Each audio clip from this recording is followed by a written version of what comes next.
सच, संघर्ष और वापसी। व्यूनाव के मामले में हर एसेट ओनर के मन में एक ही सवाल है। कंपनी दोबारा कैसे शुरू होगी, कब शुरू होगी और किस मॉडल में होगी। सच ये है, इस समय किसी के पास एग्जैक्ट रीस्टार्ट ब्लूप्रिंट नहीं है। लेकिन ये कहना कि रास्ता बंद हो चुका है, ये भी सही नहीं है। रेंट को लेकर जो भ्रम फैलाया जा रहा है। कुछ लोग कहते हैं व्यूनाव रेंट देना ही नहीं चाहती। मैं स्पष्ट शब्दों में कहता हूं, ये आरोप अधूरी जानकारी पर आधारित है। 28 फरवरी 2025 को पहला औपचारिक कदम उठाया गया था ताकि ऑपरेशनल इनकम रिस्टोर हो सके। मकसद साफ था, इनकम आए, रेंट डिसबर्समेंट शुरू हो। लेकिन परिस्थितियां अनुकूल नहीं रहीं।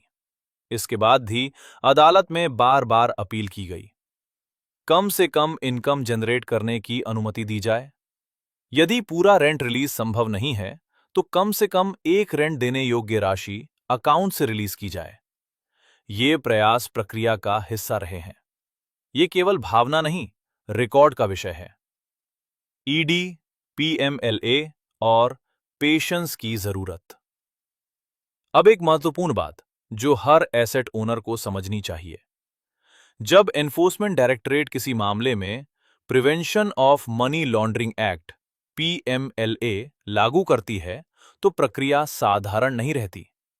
पीएमएलए के मामलों में अकाउंट्स फ्रीज हो सकते हैं, एसेट्स अटैच हो सकते हैं, फाइनेंशियल मूवमेंट पर कड़ी निगरानी रहती है। ऐसे मामलों में पेशेंस अनिवार्य होता है और हमने पेशेंस रखा है।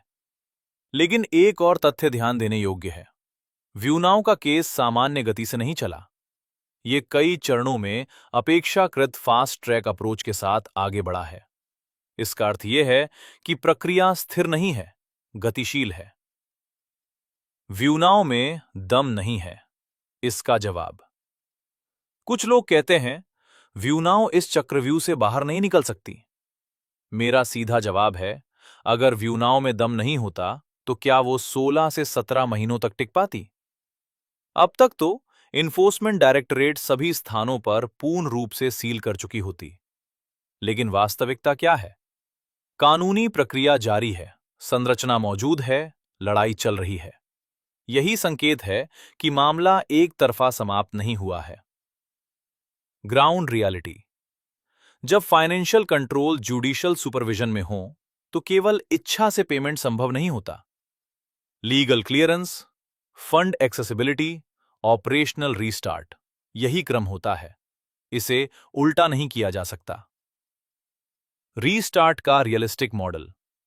अगर रीस्टार्ट होता है तो वो स्ट्रक्चर्ड होगा, compliance driven, transparent financial architecture, phased operational activation. पहले सीमित संचालन, फिर स्थिर कैश फ्लो, फिर व्यापक विस्तार। यही व्यवहारिक रोड मैप होता है। एसेट ओनर्स के लिए जरूरी सलाह। EMI issue. अब एक बहुत व्यवहारिक और जमीनी बात। अगर किसी की ईएमआईज टूट गई हैं, तो चुप मत बैठिए। अपने बैंक को लिखित ईमेल कीजिए। लोन एप्लीकेशन /NBFC के कस्टमर केयर को पूरी स्थिति विस्तार से समझाइए। Case reference, financial hardship, pending payments, सब डिटेल में लिखिए। स्ट्रक्चर्ड रिप्रेजेंटेशन हमेशा वर्बल रिक्वेस्ट से ज्यादा प्रभावी होता है। अधिकांश बैंक डॉक्यूमेंटेड रिक्वेस्ट को गंभीरता से लेते हैं। Restructuring, moratorium request, tenure extension या टेम्पोररी रिलीफ जैसे विकल्प उपलब्ध हो सकते हैं। ये पूरी तरह केस टू केस बेसिस पर निर्भर करता है। मैं अनुभव से कह रहा हूं, ईएमआई डिले की स्थिति मानसिक और वित्तीय दोनों रूप से दबाव बनाती है। सपोर्ट हमेशा वैसा नहीं मिलता जैसा हम चाहते हैं, लेकिन 3 चीजें अनिवार्य हैं: संवाद, कम्युनिकेशन, दस्तावेजीकरण, डॉक्यूमेंटेशन, आधिकारिक पत्राचार, ऑफिशियल कम्युनिकेशन। चुप रहने से समस्या बढ़ती है, लिखित रिप्रेजेंटेशन से समाधान की संभावना बनती है। और एक और महत्वपूर्ण बात, अगर किसी को बैंक या एनबीएफसी को भेजने के लिए ईएमआई रिलीफ /रीस्ट्रक्चरिंग रिक्वेस्ट का प्रोफेशनल फॉर्मेट चाहिए, तो आप मुझसे उसका ड्राफ्ट फॉर्मेट ले सकते हैं।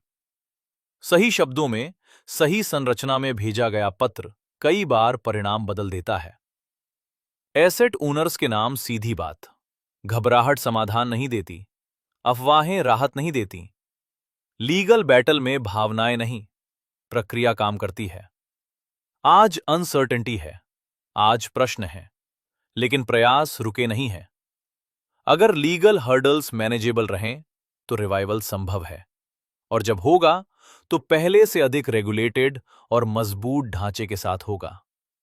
धैर्य रखिए, तथ्यों पर भरोसा रखिए और आधी जानकारी से बने नैरेटिव से सावधान रहिए।